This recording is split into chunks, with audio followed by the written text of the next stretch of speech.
नमस्कार, मी Laghavi Om Sawant story of the day मध्ये आपलं स्वागत करते। सध्या महाविकास आघाडी काय किंवा महायुती काय, दोस्तीत कुस्ती होताना पाहायला मिळते आणि हीच आज आपली स्टोरी ऑफ द डे आहे।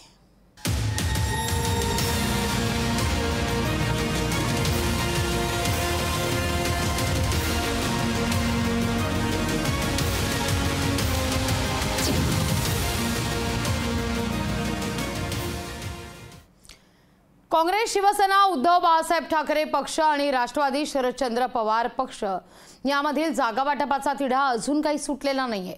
काँग्रेसने उद्धव ठाकरेंसमोर ठेवलेला मैत्रीपूर्ण लढतीचा प्रस्ताव फेटाळलाय। एवढंच नाही तर मैत्रीपूर्ण लढायचं असेल तर विरोधात लढण्याचा इशाराही ठाकरे देत आहेत।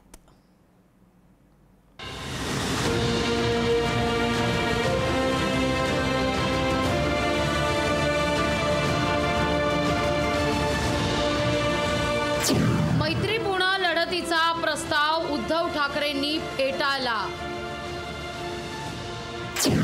मैत्रीपूर्ण लढायचं असेल तर विरोधात लढण्याचा इशारा। ठाकरेंच्या इशाऱ्यानंतर काँग्रेस बॅकफूटवर। काँग्रेस, शिवसेना, उद्धव बाळासाहेब ठाकरे पक्ष आणि राष्ट्रवादी शरदचंद्र पवार पक्षामधील जागा वाटपाचा तिढा अजूनही सुटलेला नाही। काँग्रेस आणि उद्धव ठाकरेंमध्ये सांगली, मुंबईतल्या 2 जागांवर वाद आहेत। या वादावर तोडगा म्हणून मैत्रीपूर्ण लढतीचा प्रस्ताव काँग्रेसने ठेवला होता। शिवाय भिवंडीच्या जागेवर राष्ट्रवादी शरदचंद्र पवार पक्षासमोर मैत्रीपूर्ण लढतीचा प्रस्ताव ठेवला होता। या प्रस्तावावर उद्धव ठाकरेंनी तीव्र प्रतिक्रिया दिली आहे। मैत्रीपूर्ण लढत द्यायची असेल तर सरळ सरळ विरोधातच लढू असा इशाराच उद्धव ठाकरे यांनी दिलाय।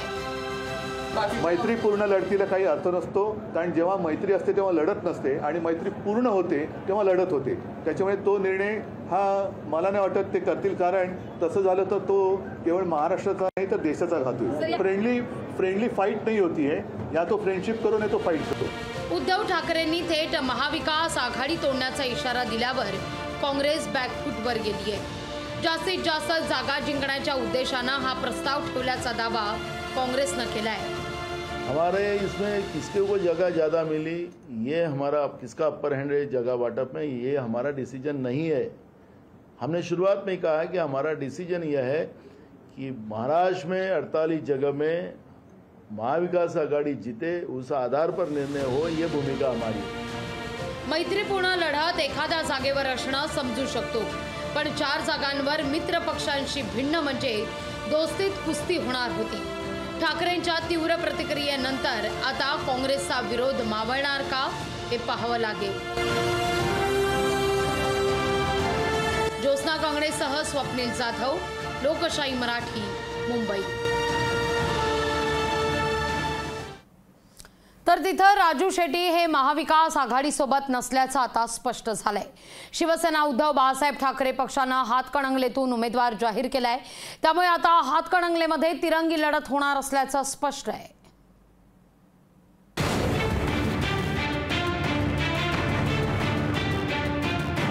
राजू शेट्टींचं महाविकास आघाडीसोबत फिसकटलं। महाविकास आघाडीने जाहीर केला हातकणंगलेतून उमेदवार। सत्यजित पाटलांमुळे हातकणंगलेत तिरंगी लढत। राजू शेट्टी हे महाविकास आघाडीसोबत येणार अशी चर्चा गेल्या अनेक दिवसांपासून सुरू होती। स्वतः उद्धव ठाकरेंनी देखील राजू शेट्टींसाठी हातकणंगलेची जागा सोडणार असल्याचं विधान केलं होतं, पण आता राजू शेट्टी महाविकास आघाडीत नसल्याचं स्पष्ट झालंय। शिवसेना, उद्धव बाळासाहेब ठाकरे पक्षानं सत्यजित पाटील यांना हातकणंगलेमधून उमेदवारी जाहीर केली। राजू शेट्टींनी महाविकास आघाडीमध्ये यावं किंवा मशाल चिन्हावर लढावं असा आग्रह उद्धव ठाकरेंचा होता, तर राजू शेट्टींनी दोन्ही प्रस्ताव फेटाळल्यानं ठाकरेंनी उमेदवारी जाहीर केली आहे।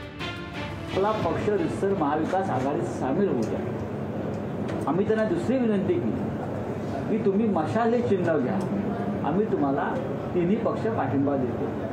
त्यांनी विचार करायला वेळ घेतला आणि त्यांच्याकडून निरोप आला की मला मशाल चिन्ह घेता येणार नाही।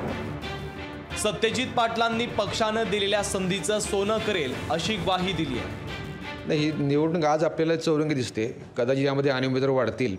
तो या ठिकाणी विषय फार महत्त्वाचा नाही. आज या ठिकाणी महाविकास आघाडीची नेटवर्क ही अतिशय चांगली आहे. यामध्ये आम्हाला जरूर खात्री आहे ह्या तिन्ही पक्षांच्या चांगल्या समन्वयानं आम्हाला चांगल्या प्रकारे, जरी ही दुरंगी असली, तिरंगी असली किंवा चौरंगी असली, त्याचा आमच्यावर कोणताही परिणाम होणार नाही. राजू शेट्टी यांनी एकला चलोरेचा नारा कायम ठेवत हातकणंगलेच्या रणमैदानात उतरण्याचा निर्धार केला आहे. संघटनेला वाऱ्यावर सोडून मी ही निवडणूक लढवू शकत नाही आणि त्यामुळं मी मशाल चिन्ह घेणार नाही असं त्यांना कळवलं. त्यांनी या हातकणंगले लोकसभा मतदारसंघातून उमेदवार जाहीर केला आहे. ठीक आहे, तो त्यांचा निर्णय आहे, परंतु स्वतंत्र लढाईची भूमिका मी पहिल्यापासूनच घेतलेली होती. महाविकास आघाडीमध्ये महादेव जानकर आणि राजू शेट्टी सामील होतील असं चित्र निर्माण झालं होतं. पण पहिल्यांदा जानकरांनी महायुतीतच राहण्याचा निर्णय घेतला. त्यानंतर राजू शेट्टी यांनी देखील त्यांची वेगळी वाट चोखळली आहे. हातकणंगलेमध्ये होणाऱ्या तिरंगी लढतीत कोण बाजी मारणार याकडे आता सर्वांचं लक्ष लागलेलं आहे. सतेज औंधकर, लोकशाही मराठी, कोल्हापूर. केंद्रीय तपास यंत्रणांच्या रडारवर असलेले विरोधी पक्षांमधील 25 दिग्गज नेते भाजपवासी झाल्याचा अहवाल समोर आलाय. भाजपसोबत गेलेल्यांना क्लीन चिट मिळाली किंवा त्यांची प्रकरणं थंड बस्त्यात गेली आहे. मात्र पब्लिक है सब जानती है असंच या संदर्भात म्हणण्याची वेळ आली आहे.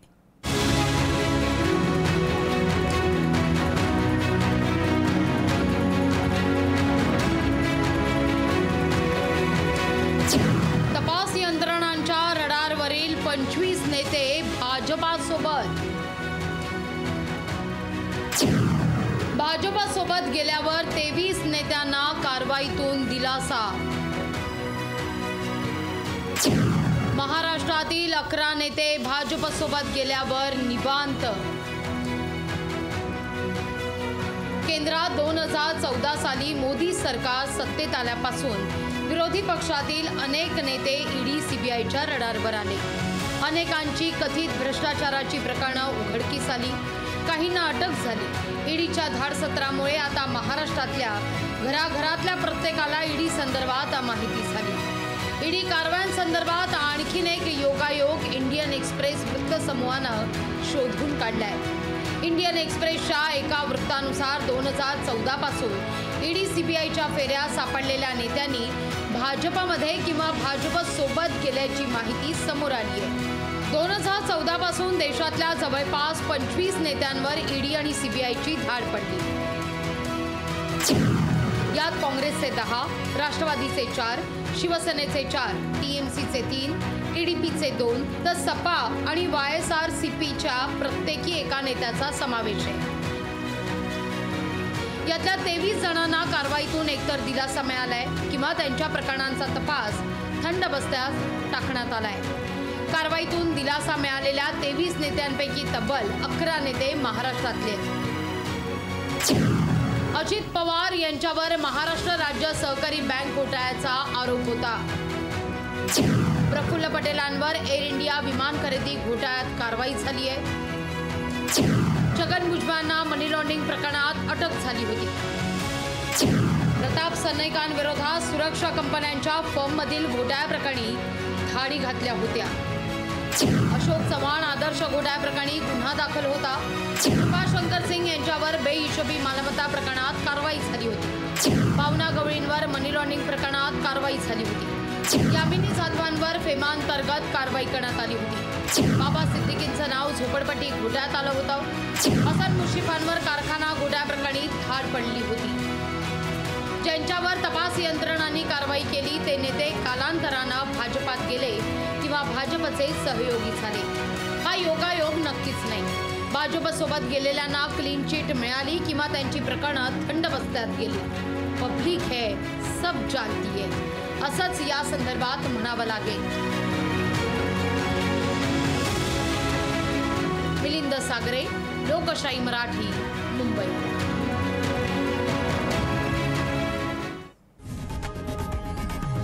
लोकशाही मराठी ऐका, पहा, जागरूक रहा.